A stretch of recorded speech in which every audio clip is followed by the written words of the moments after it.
Olá, o Sindepres entrevista, conversa com Tônia Galete, advogada e coordenadora do Departamento Jurídico do Sindicato Nacional dos Aposentados. Nós vamos falar hoje sobre a reforma da Previdência. Tônia, muito obrigada por nos receber aqui na sede do sindicato.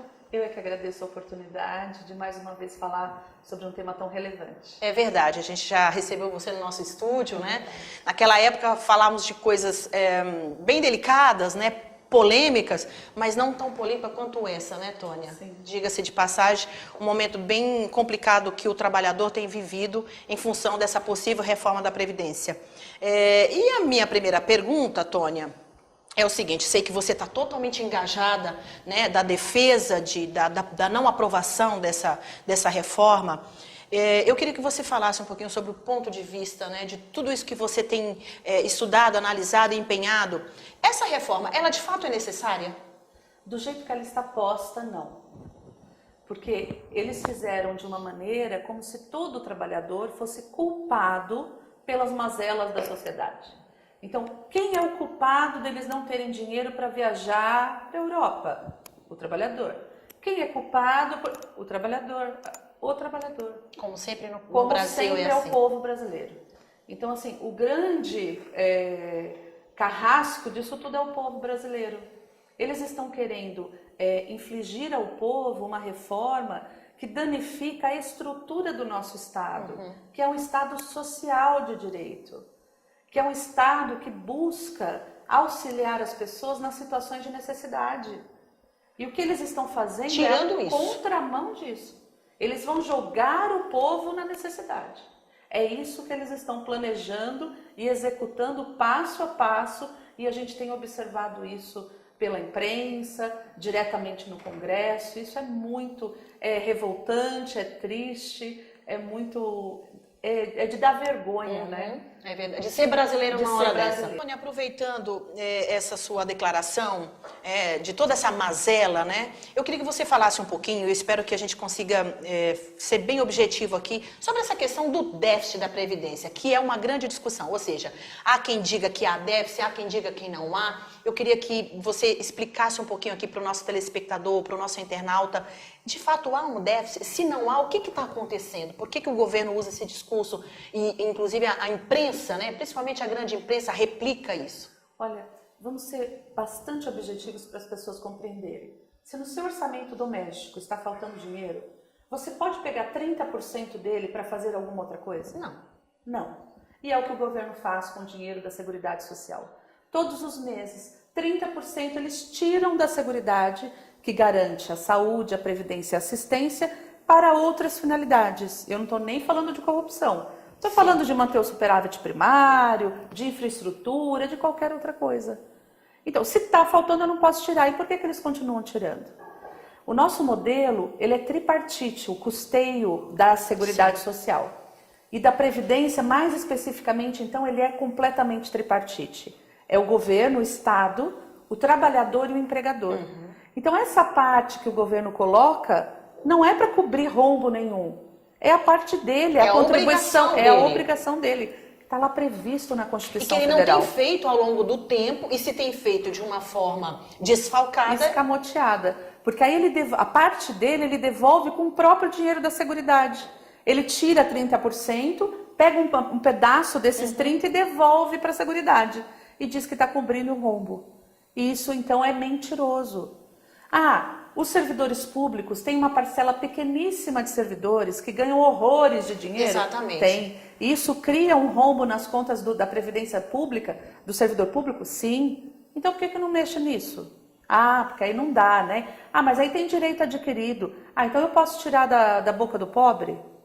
Como é que um trabalhador vai conseguir emprego com 60 anos de idade, com 65 anos de idade? Um carvoeiro que costuma morrer com 52, 53 anos, como que ele vai conseguir trabalho para se aposentar aos 65? Num país onde quando você completa 40, 45 anos de idade, você não tem mais oportunidade no mercado de trabalho. Mas ainda voltando um pouquinho sobre essa questão dos déficits, eu queria que você explicasse também o seguinte: a previdência privada, do trabalhador privado, como é que funciona essa questão? Tem dado déficit, previdência privada do trabalhador privado, do trabalhador rural, do servidor público? Você consegue explicar para a gente qual é se tem superávit ou se tem déficit dentro de cada uma dessas? Nós temos três, digamos assim, vertentes, né? A aposentadoria do servidor público, essa gera um déficit altíssimo, não por causa de 90% deles, mas porque 10% dos servidores públicos ganham acima de 50 mil reais por mês. O trabalhador rural, quando se aposenta, também gera um déficit, porque não há fiscalização das contribuições que deveriam existir. As contribuições já estão previstas na Constituição. E Lembrando, só te interrompendo um pouquinho, eu queria que você explicasse que tem uma diferença do processo de contribuição do trabalhador rural e o trabalhador urbano. Eu queria que você explicasse isso. O trabalhador urbano, ele não tem déficit, ele gera um superávit. Isso se tiver emprego. Com 13 milhões de desempregados e com esse número aumentando, certamente daqui a pouco o urbano também vai gerar déficit. Porque isso significa menos pessoas trabalhando e menos pessoas contribuindo. O rural, o pequeno proprietário, ele tem que contribuir de acordo com a produção. Então ele vendeu, ele tem lá a plantação de batatas, ele foi lá e vendeu no armazém. Sobre essa venda é que ele vai fazer sua contribuição. Só que não há fiscalização. É dessa falta de fiscalização que você está falando? Exatamente. E há um grande déficit nessa parte, sim, obviamente. Muito, muito grande. E além disso, os grandes produtores, o agronegócio, também contribui com base na produção. Sabe qual é o percentual? 2,6%. Agora, se você tem um puxadinho na cidade para vender Coca-Cola e cachorro-quente, você tem que pagar sobre o lucro, sobre o faturamento e sobre a folha de pagamentos. Essa questão do agronegócio, você está falando que a alíquota é a mesma, por exemplo. Como é que está sendo colocado isso dentro dessa nova proposta, por exemplo? Tudo como há uma antes. mudança? Não, todo castigo é pouco. Então vai atingir todo mundo? Exceto para o pequeno proprietário, que eles estão querendo estabelecer uma contribuição mensal. Que nem o privado. Agora, como o cara que produz milho, se tem uma geada, ele perde tudo.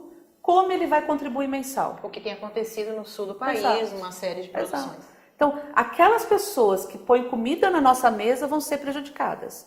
O agronegócio não. O agronegócio vai continuar flanando no mundo, contribuindo só com 2,6% sobre a venda. E aí o que acontece? Eles colocam uma cota pequena de produção para poder pagar menos. Para pagar menos ainda. Menos ainda do que deveriam. Já é uma alíquota pequena. Exato. E ainda há essa... Por que então há essa distinção? Se o nosso país é eminentemente rural, agrícola, exportador, exatamente. Por que só se pune as indústrias? E aí o que está acontecendo? Quebrando as empresas. No mínimo contraditória essa questão aí, né? Muito. Quer dizer, como tantos outros pontos aqui. Agora sim, eu queria que você falasse um pouquinho sobre, dentro dessa proposta colocada no momento, quais são os pontos mais polêmicos e os mais delicados? Olha, a gente são mais de 130 pontos. Exatamente. Que essa PEC modifica. Como a gente não tem tempo para tudo, vamos destacar aquele que prejudica, vai diretamente ao trabalhador. Os principais pontos é a idade mínima, igual para homens e mulheres, a carência, que é aquele tempo mínimo de contribuição que eu preciso para me aposentar, vai passar de 15 para 25 anos. Então isso vai fazer com que 80% das pessoas não consigam se aposentar mais. Porque o número alarmante de 2015, 60% das aposentadorias concedidas por idade, que já são aquelas com 60 anos para mulheres e 65 para os homens, então se aproxima dessa regra que eles querem estabelecer, 60% das pessoas contribuíram com menos de 20 anos. Então, se eles passam para 25, essas pessoas já não se aposentariam mais. Não tem a menor possibilidade. Não há possibilidade. Então, essa questão da idade mínima, do tempo mínimo de contribuição, da igualdade de gênero, então homens e mulheres contribuirão pelo mesmo período, com a mesma idade mínima. A aposentadoria especial, que eles estão acabando com ela. O que é exatamente a aposentadoria especial? Então, a aposentadoria especial é para aquele trabalhador que exerce uma atividade de risco, seja para a sua saúde, seja para a sua integridade física. Então, por exemplo, eu trabalho com gases tóxicos. Sim. Eu uso alguns equipamentos de proteção, mas mesmo assim isso afeta a minha saúde. Eu não vou mais conseguir aposentadoria especial, ou seja, com menos tempo. Se eu trabalho numa profissão de risco, como os eletricistas, por exemplo, policiais, guardas civis, né, dos municípios. Bombeiros são os militares, eles tiraram os militares da reforma. Né? Então, os outros guardas que não são militares não tem mais aposentadoria especial. Vai ver que deixou de ser arriscado ser policial no Brasil. Né? Nós vamos tentar, no último bloco, se aprofundar um pouquinho, especialmente sobre essa da questão da idade, né, e do tempo de contribuição. E a gente, enfim, conclui aí esses pontos que você colocou pra gente. Nós vamos para o intervalo e voltamos em 1 minuto. Com o conceito único de qualidade em atendimento, no que há de mais moderno no ramo de odontologia, o Centro de Referência Odontológica Sindepres deixará você de boca aberta. Nossa infraestrutura oferece atendimentos em todas as nossas 18 subsedes no estado, além dos consultórios em Santo Amaro, Salto, Bragança Paulista e Mogi das Cruzes. Para facilitar a vida do trabalhador, o Sindepres também possui os odontomóveis, veículos odontológicos totalmente equipados que atendem diretamente em seu local de trabalho. E para você que não é associado, não perca tempo e associe-se para desfrutar deste benefício. Mais informações pelos telefones 0800 55 26 23 ou 11 31 13 0500. Site www.sindepres.org.br. E-mail benefícios@sindepres.org.br. Centro de Referência Odontológica Sindepres, distribuindo sorrisos.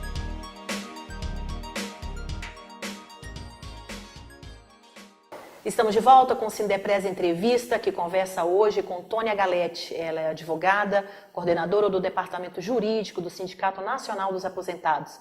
A gente está aqui tentando explicar um pouquinho a polêmica sobre essa reforma da Previdência. Bom, eu espero que você não tenha perdido um pouco seu raciocínio aí. Eu queria que você explicasse, inclusive, se possível, eu imagino que você tem lidado com isso tanto tempo que já decorou todos os exemplos. Por exemplo, eu queria que você falasse sobre essa questão da idade, né? E desse um exemplo bem ilustrativo sobre isso. Tônia, você consegue? Vamos lá, né? O que acontece? O que eles querem, o que eles planejam é que todo mundo, homens e mulheres, se aposentem aos 65 anos de idade, com pelo menos 25 anos de contribuição. E a forma do cálculo é que eles estão alterando também. Então, essa pessoa vai se aposentar, eles vão fazer uma média de todas as suas contribuições e vão aplicar um percentual de 51% sobre a média, mais 1% para cada ano contribuído.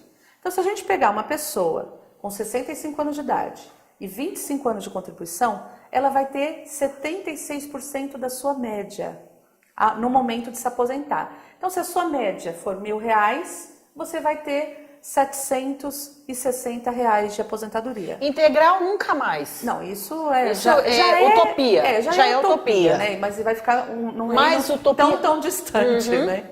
E o que acontece? Ninguém pode ganhar menos que o mínimo, essa pessoa vai ganhar o salário mínimo. Para ela ter 100% da média, ela vai ter que trabalhar por 49 anos. Trabalhar, todo mundo trabalha. Contribuir por 49 anos é que é muito difícil.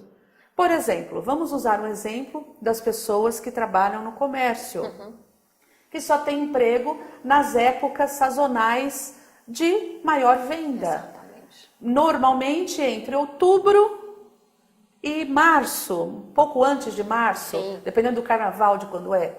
O que elas vão fazer, como que elas vão fazer para ter contribuído 49 anos, se pelo menos 6 meses no ano elas não têm emprego?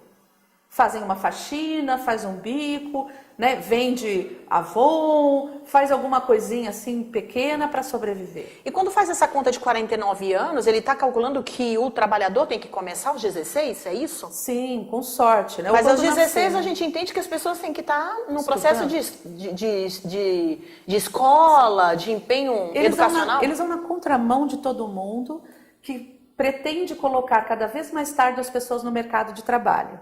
Porque hoje o mercado de trabalho exige o quê? Especificidade. Exatamente. Você tem que ser muito bom em alguma coisa. Exatamente. Senão você não arruma colocação profissional. Mesmo, eu não estou falando só de altos cargos, não. Mesmo na linha de produção. Se você não for muito bom naquilo específico, você não arruma trabalho. Se você não tiver ensino médio, você não arruma trabalho. Como é que essa pessoa com 16 anos, que ainda está cursando o ensino médio, isso se tiver a chance, né? Como que ela vai conseguir começar a trabalhar registrada contribuindo? Se eles não garantem emprego para a população. Que já é uma realidade hoje. Exatamente. Né? Que o jovem tem tanta dificuldade de conseguir um emprego. Quando eu rodo assim, os sindicatos falando sobre esse assunto, eu sempre uso uma base que é o próprio estudo do IBGE que diz que com 50 anos as pessoas têm dificuldade de recolocação profissional. No entanto, as pessoas sempre me corrigem. Falam assim, não, eu tenho 42 e já não estou conseguindo. Eu tenho 45 e não consigo. Então, essa é a realidade. Esse é o retrato real. Esse é o retrato. E eles pretendem usar o modelo europeu. Lá tem idade mínima na faixa dos 65 anos. Entre 62 e 67, na verdade. Só que lá eles garantem o emprego. Se você não tem emprego nos últimos 10 anos antes de se aposentar, por exemplo, eles garantem que você vai se aposentar ao chegar na idade. E aqui? Eles não garantem emprego e não garantem a aposentadoria. E o que tem para nós? O que tem para o povo, É né? verdade. Ô, Tônia, eu queria que você falasse um pouquinho sobre essa questão também. Esse programa, de certa forma, né, apesar de ser tratando de um tema tão deprimente, que essa é a palavra que me vem à cabeça agora, a gente também faz uma homenagem ao Dia Internacional da Mulher, né, e que se comemora durante todo esse mês. E eu queria que você está aqui representando muito bem as mulheres desse país. Eu queria que você falasse um pouquinho sobre o papel das mulheres dentro dessa pauta da reforma da Previdência, que a gente já sabe que é contabilizando mais perdas. Pois é, né? Eu vejo muitas colegas, muitas mulheres, jornalistas, advogadas, lutando contra essa reforma, mas eu não digo só as mulheres, os homens também. Nós estamos num fosso fundo, pequeno, esperneando. Sem luz, sem holofote, sem absolutamente nada. E as mulheres, ao largo dessa reforma, vão ser as mais prejudicadas, mais uma vez. Porque se os homens terão que aumentar a sua idade, né, para se aposentar em 10 anos, nós vamos ter que aumentar uns 15, 20, porque nós vamos ter que nos igualar aos homens nas contribuições. E aí a pergunta que eu faço, quando nós formos parir ou cuidar de nossos filhos, eles vão fazer o quê? Vão contribuir para nós? Quando as mulheres optarem, porque alguém do casal acaba tendo que ficar mais com os filhos... E esse papel ainda são das mulheres, é mais, né? da mulher, vai fazer o quê? As mulheres que ganham 30% a menos do que os homens, na mesma posição, vão fazer o quê? Eles vão igualar o salário quando a gente chegar lá? Gente, isso é muito complicado. Então, assim, é muito complicado tudo isso, né? Assim, é uma injustiça muito grande. E a gente vê, assim, só para ilustrar, eu sei que o nosso tempo é curto. Eu sei. Mas há pouquíssimo tempo, em 2012, 2011, eu estava fazendo mestrado, um professor altamente graduado, muito bem aceito no meio, inclusive sindical, trabalhista, um professor muito renomado. Na sala de aula, diz assim, mas política não é lugar de mulher. Porque a política é feita no bar, é feita no boteco. A mulher não frequenta isso. A mulher não pode porque tem outras obrigações, vai para casa, vai cuidar da família, vai cuidar de si mesma, enfim. E aquilo me chocou tanto, porque não era uma pessoa leiga, né? Uma pessoa com menos conhecimento, que culturalmente está envolvida nessa questão machista. É preocupante. Não, você tem um pensador. É o cara, assim, um dos braços direitos na época do presidente. Como que um cara desse fala isso? Aí eu tive que falar, né? Porque minha língua foi maior do que a boca. Foi por isso que a política é a merda que é. Vai ver que é por isso. Porque é feita no bar, porque é feita na esquina. Exatamente. Não é feita nos locais onde tem que ser feito. Deveriam né? ter sido feitas. Né? Então, assim, a mulher, ela ainda está ao largo da sociedade. Ela ainda está ao largo, assim, de lado da política. Né? As mulheres que estão lá, infelizmente, uma boa parte delas não são adequadas para os cargos, não são sérias, né? Assim como os homens que estão lá. É verdade. Né? Então a gente fica muito à mercê de uma parcela muito pequena da sociedade. E de uma política que é feita no bar. Exatamente. Né? Bom, a gente está perto aqui de encerrar. Eu queria que você falasse um pouquinho sobre esse trabalho que tem sido feito aí. Ou melhor, antes de você falar um pouco desse trabalho que as entidades sindicais têm feito, né? Qual é a sua percepção em relação à participação da Organização Internacional do Trabalho, né? Da Ordem dos Advogados do Brasil e de outras entidades, eventualmente, que esteja participando? Como é que você tem observado o papel dessas entidades? Olha, assim, a minha percepção talvez não seja da maioria, mas é muito negativa. É uma posição pífia, pequena, que passa ao largo da real necessidade de um momento tão importante que o Brasil está vivendo. De crise institucional, de crise política, de crise de trabalho, de crise social. Então, o que eu vejo é uma OIT que tergiversa sobre o assunto sem se posicionar. Não, tem que garantir, mas tem quase que manter o literalmente sistema. Em cima do muro. A OAB dando a sua posição aos 45 do segundo tempo, com o jogo já quase perdido. Então, assim, falta às instituições que existem um posicionamento mais de enfrentamento mesmo, né? De coragem. Porque, assim, eu sempre digo, eu posso errar por tomar alguma posição, mas eu nunca errarei por me omitir. Né? A gente pode, nessa vida, errar. Eu fiz errado, eu deveria ter optado por tal coisa, mas você tem que fazer. E qual tem sido, por exemplo, os argumentos, né, e as propostas colocadas pelo Sindicato Nacional dos Aposentados em relação a essa luta? Então, o que eu vejo, não só do Sindicato dos Aposentados, Cleide, todos os sindicatos estão contra essa reforma. Mas o que eu percebo é uma falta de articulação e de capacidade de mobilização. Né? Não é exatamente uma crítica, é uma constatação. É preciso as pessoas saírem nas ruas. Se mobilizarem. A nossa bandeira é a bandeira brasileira. Não é de nenhum político, de nenhum sindicato, de nenhuma organização. Eles vão acabar com o Estado brasileiro. Vão jogar mais de 100 milhões de brasileiros na miséria. Eles vão acabar com a proteção social do Brasil. Todas as pessoas minimamente envolvidas e lúcidas percebem o que eles estão planejando. Vai haver mais concentração de renda e mais miséria, e com isso mais violência. E o que nós queremos para o nosso país? Nós queremos os velhos da nossa nação mendigando, pedindo comida na rua?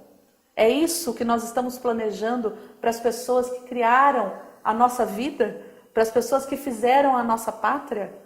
Então é uma responsabilidade muito grande. Eu gostaria de aproveitar essa oportunidade de pedir para as pessoas: vamos sair nas ruas, vamos mandar e-mail para os deputados. Exatamente. Entra no site da Câmara dos Deputados, do Senado. Vou colocar aqui no GC. Lá tem o e-mail, o telefone de todos os senadores, de todos os deputados. Vamos dizer: eu não voto em você se você passar essa reforma. Eles só têm medo do voto. É a nossa única oportunidade de fazer valer a nossa vontade. E aí, pra gente encerrar, Tônia, assim, a gente falava isso nos bastidores e eu não vou conseguir me segurar e vou falar. Uma mobilização como, por exemplo, foi o país durante o Carnaval, né? Sim. Então a gente observava aí mais de 500 mil pessoas nos blocos, Salvador, Belo Horizonte, São Paulo, Rio de Janeiro. É dessa mobilização que a gente está falando, né? Por uma causa também tão importante, que é a questão da Previdência Social. É isso aí. Muito obrigada pela sua participação aqui com a gente mais uma vez. Eu que agradeço a oportunidade. A todos que nos assistiram, um grande abraço e até o próximo programa.